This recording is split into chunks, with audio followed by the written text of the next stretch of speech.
Hello, guitar students. Today we are going to talk about note reading, what we would sometimes call standard notation. This is the way that generally all musicians communicate to each other what notes we should play, when we should play them. You may notice that this video is a little bit darker from the others. I know I have a weird shade on my face. I'm changing the lights a little bit because I think it's going to make it easier for you to read this board. I hope that is in fact the case. So first of all, before we start here, you should have in a handout that I've emailed to you a document that says standard notation or note reading.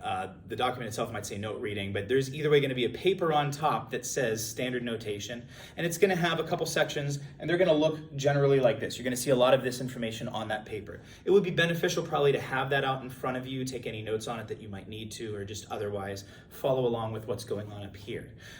Also, we've got two general categories that we need to cover for this. The first is what we would call note reading, or in other words, knowing what note, how high or low you're supposed to play. And the second one is the rhythms, which is basically when you're supposed to play. So our notes cover what we play and our rhythms cover when we play it. So let's start off with this, with the musical alphabet. So all of our notes that we might play or sing or do anything with, we assign alphabetic letter names, and the musical alphabet uses A through G. We don't use H, we don't use I, anything like that. And they recycle. So once I've gone A, B, C, D, E, F, G, I start over again. My next note would be A. As I go up in alphabetical order, I should say as I go forward in alphabetical order, the notes should get higher and higher. So over here, for example, if I played a note that was an A, and then I played a B, that would be the next higher note. And then after that would be a C. D would be even higher, E would be even higher. You get the idea. I continue going. Once I hit G, the next note, again higher than that, is going to be yet another A. And I'll start the whole pattern again. But you'll notice then that we can have multiple A's, I can have multiple B's. There are theoretically an infinite number of actual notes versions of any given letter name that you could have. We'll talk about how we differentiate them in just a moment. But for now, that's what we want to understand. And now I want to draw your attention over here. This is called the music staff. You may have seen it before. There's a couple little parts. This little icon on the left we call a G clef or a treble clef.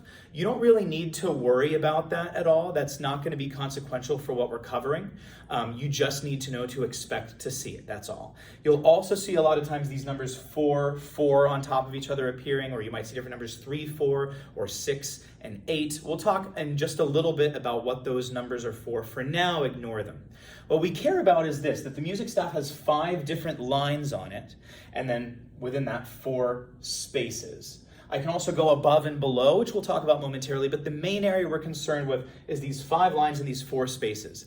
Now, where I draw a note, up or down, which line, which space, that is what tells me what actual letter name of a note I'm looking at. So for example, if I put any note right here on this bottom line, it doesn't matter, it could take any one of these shapes, so it could look like this, or it could look like this, or it could look like this, or it could look like this. You get the idea. It could look like any of those different things.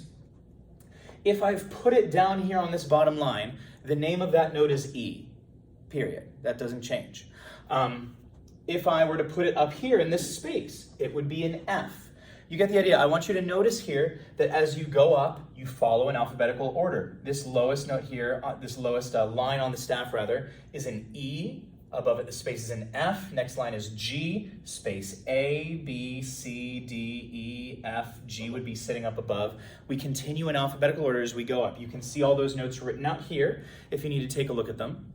It may be helpful for you to memorize the different notes on, say, the different spaces. So from bottom to top, please note that the spaces make out the word face. Nice and easy to memorize. The lines from bottom to top go E, G, B, D, F, which obviously does not make a word. Some people like to make little sentences to remember that by. You may remember learning in a music class, every good boy deserves fudge, every good boy does fine, empty garbage before dad flips, every goofy boy dances funny. You can make up your own if you want. But whether you want to memorize all of these individually, the lines, the spaces, or you just want to think about them being in alphabetical order, it doesn't matter as long as you're able to pick out the notes. Now, let me tell you this really quickly. It is very important that if you are not at this level already, that you are able to quickly identify any note. Obviously, I know if you're learning this for the first time, you're not going to know it like the back of your hat, but you're going to want to study this because pretty soon you're going to want to simply be able to look at this space and instantaneously tell me that it's a C. Look at this line and right away tell me that it's a G. That's going to be important because you're going to have much more complicated things to take a look at very soon. And so it's important that we've got this basic part really, really down. Hopefully that all makes sense. So we understand now the different letters.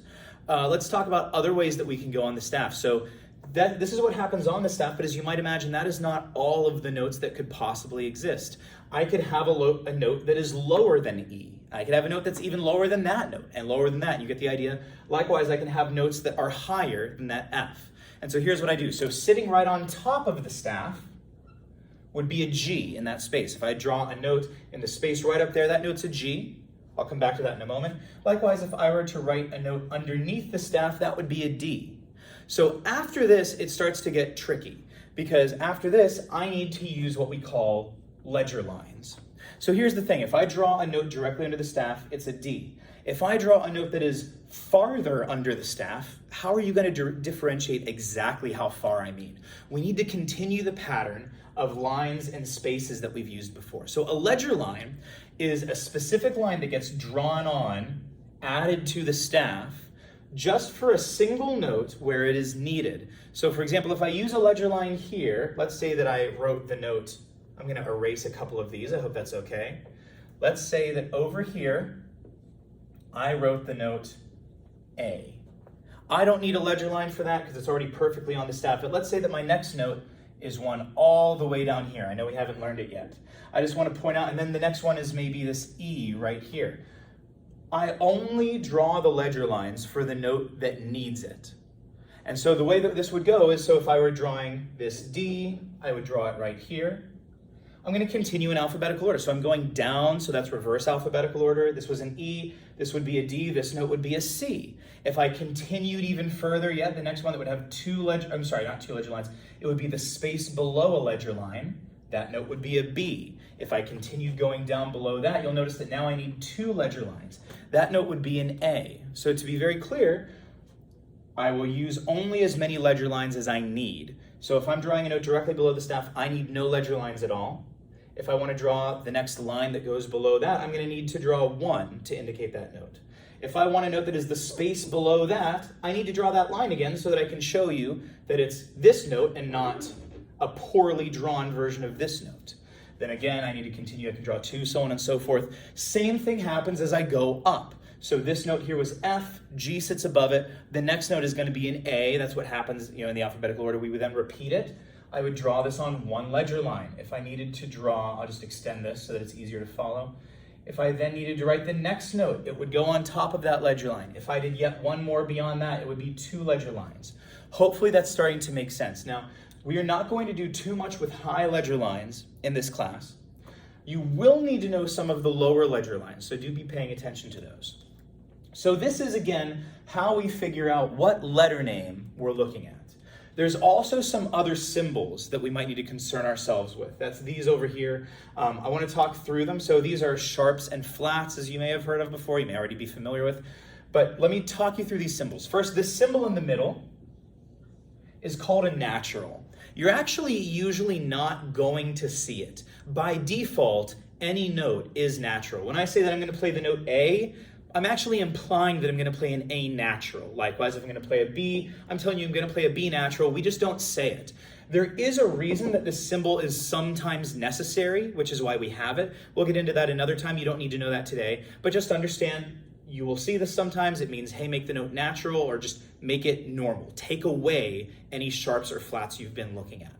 So I want you to think of these other notes as functions. We're really right now concerned with this note here, the flat. I'm sorry, I shouldn't say note. This symbol, the flat, and this symbol up here, which is the sharp.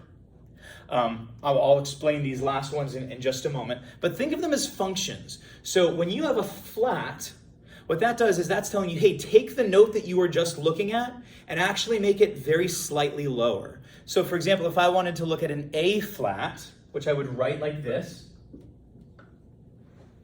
letter A, superscript flat.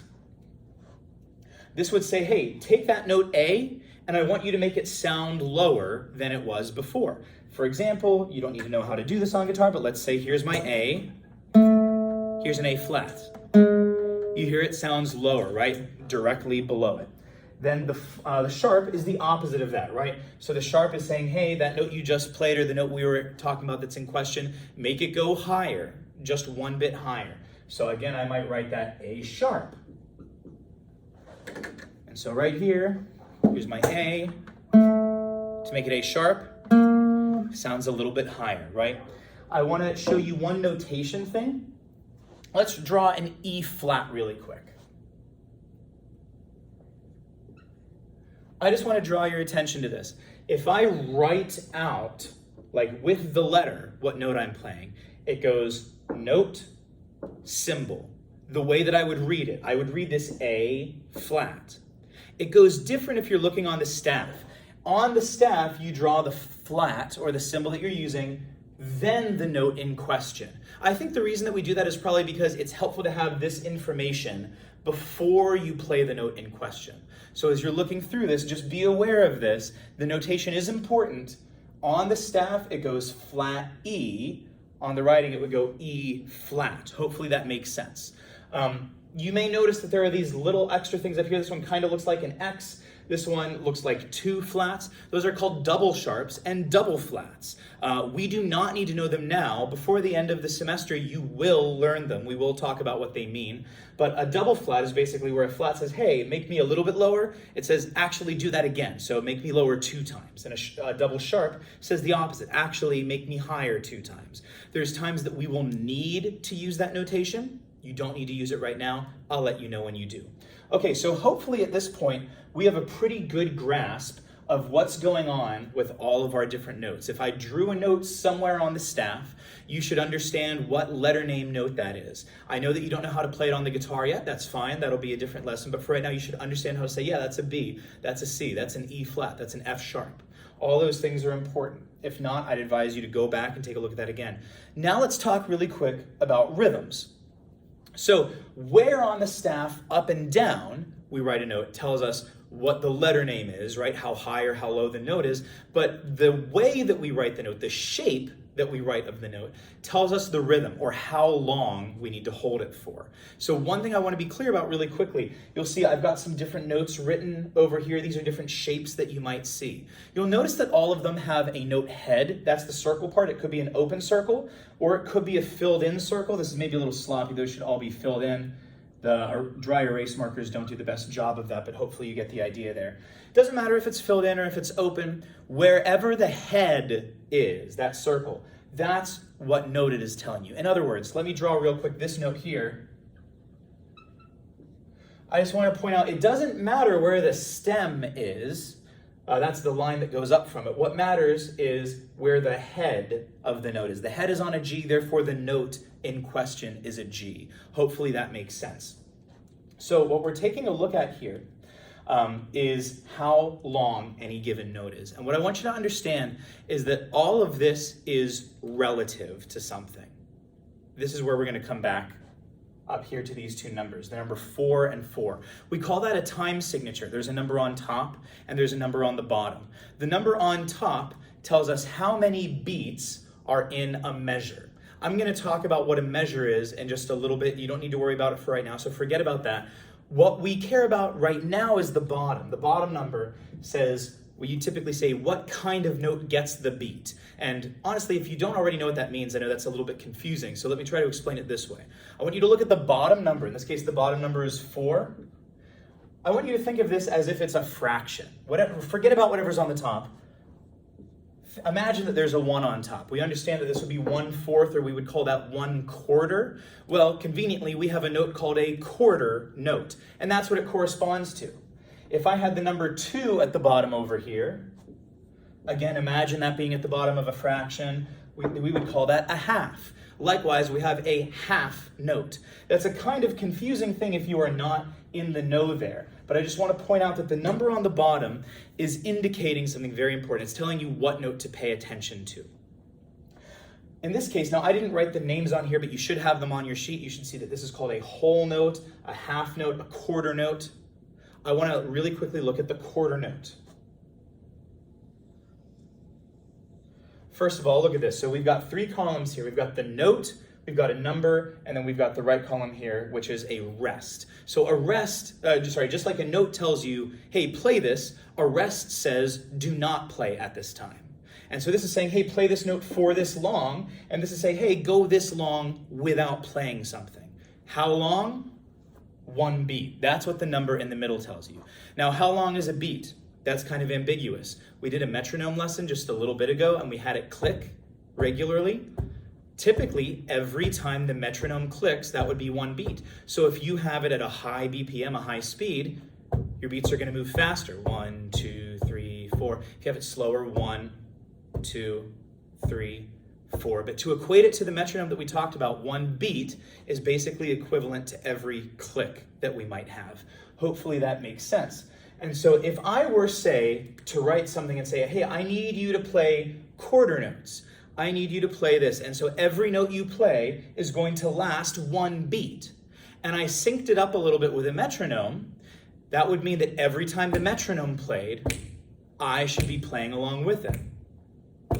So what I want you to look at now, I'm going to come back to that and I'll give you an example of what that actually looks like. I want you to look at the other things. So all of these in this column are the column are the different notes that we could have, the different shapes that a note might appear in. Everything on here are the different things that a rest might look like. But I want you to look at the numbers. This is very important. Notice that as I move up and down here, they are doubled or halved every time. In other words, I've got a note that equals 1 beat. I've got a note that equals 2 beats. Notice that I don't have a note that equals 3 beats. I skip over 3. We'll come back to that later. Instead, I have a note that equals 4 beats. Likewise, look at this. I can actually go faster. I can go into a half note. That gets cut again into a quarter note. I don't have a third note. That's not really a thing that we do. The point is this. Every time we move up or down a level in this kind of hierarchy, we are either doubling or halving the length of each note. So as I go up here, I'm making this note last twice as long. I'm making it last again twice as long. Here I'm making it twice as short. I'm making it again twice as short. So that's how I can kind of alter these notes. The reason that's important, just a moment ago we said that in this time signature of 4/4, the bottom note means that we're looking at a quarter note. The thing that we're looking at is which of these notes can equal 1 beat. Here's the thing, a quarter note doesn't always equal 1 beat. It equals 1 beat when the bottom number of your time signature is a 4. If the bottom of my time signature was a 2, we already said that that corresponds to a half note, I would look over here and actually this note, there goes my cap. This note would actually be a 1. But again, how would I know what everything else is? I continue that relationship. Hypothetically speaking, if this was 1 beat, this would be twice as long, so it would be 2. I could go down, this would be half, quarter, 1/8 of a beat. Hopefully that makes sense. So what I want you to understand about this is really important, is that so much about the rhythm here is relative, right? So these notes are relative to each other. If I were to write, I'm going to erase this portion right here. If I were to write a couple of notes, this is that's a bad job. This is a whole note, a half note, and a quarter note. You don't know right now exactly how fast each of these notes is because I haven't set a metronome for you basically. I haven't told you how fast to play all these. But what you should understand is this, the relationship of each of these notes. However long this note is basically going to be twice as fast or half as long. That's the same thing. This one would be 4 beats. This one would be 2 beats, 2 beats, 1 beat. But that proportion is going to always remain the same. That's what we're looking at. We're looking at the relationship here. We're looking at these different proportions of notes. I want to draw your attention to a couple of other things. You might notice on here that I've got a few different things written for these lower ones. A single 8th note all by itself looks like this. A single 16th note all by itself looks like this. You can continue going. I could have a 32nd note, a 64th note, a 128th note. I can keep going. And it keeps looking the same, but we add on one more flag every time. Quarter note looks like this. We draw one flag for an 8th note. We draw 2 flags for a 16th note. I would draw a 3rd one to continue on to the next one. 4, you get the idea. It's a pattern that continues. I also just want to draw your attention to the fact that sometimes you will actually see these notes grouped together. So you might see 2, 3, even 4 8th notes grouped together, and they're not usually written like this, 2 separate notes. Instead, we take this flag away and we put it over top of all of the notes in question. Likewise, I could have 2 16th notes next to each other. So each of these has 2 flags. And again, instead of, that's sloppy, but that should be 2 flags. Again, instead of that, a lot of times what I'm going to do is I'm just going to draw 2 bars like this. I realize I made that mistake there. But so I just want you to be aware that in either one of these, make sure that you know what you're looking at. You're looking at 2 16th notes. They just look different when you group them together. So hopefully this gives you a pretty good sense. Here's what you should know at this point. I can look anywhere on a staff and I should be able to find out what note, what letter name we're talking about. Likewise, based on the shape of the note, I should have an idea of how long I'm supposed to play the note for, proportional to other notes. Let's do an exercise real quick. So first I want to do just rhythm. I'm going to erase all of this up here. We're done with talking about notes for right now. And let's forget about our actual letter names of notes for the time being. We'll come back to those, but let's forget about those. And I'm just going to draw a single line, and I want to draw a rhythm on it. So maybe I wrote this rhythm. This is 4 quarter notes. Those are 4 even notes. In other words, whatever the distance between this note to this note is, it's going to be the same distance to here, same distance to here. Hopefully that makes sense. If I were to draw a different rhythm,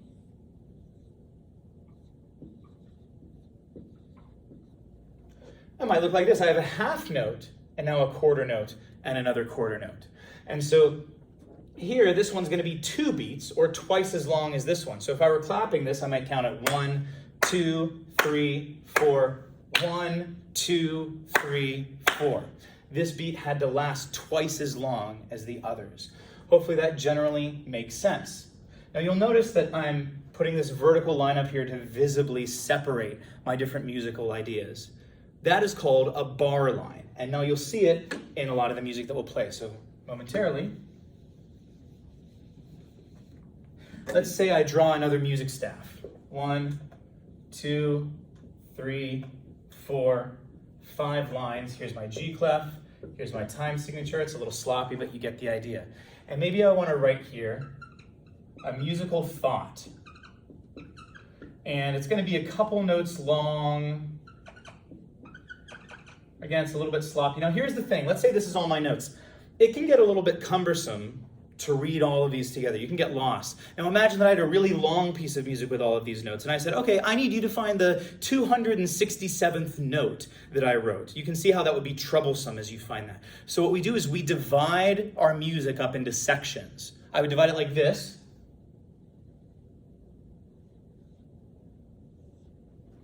And then I could continue writing beyond this. So the way that I'm doing that, I'm making what we call measures. We sometimes also call them bars. So this whole chunk is measure 1. This whole chunk is measure 2. This whole chunk is measure 3. Whatever would come next would be measure 4. And that is an easier way for me to tell you where to look. I can say, look at measure 4. And you already can immediately just jump to that section that we're talking about. Now, how do I decide in what way to organize all of this?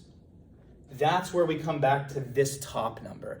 I said earlier that we were going to come back to it. So I said that in the time signature, we talked about the bottom number. It says, hey, this is the kind of note that is equal to 1 beat.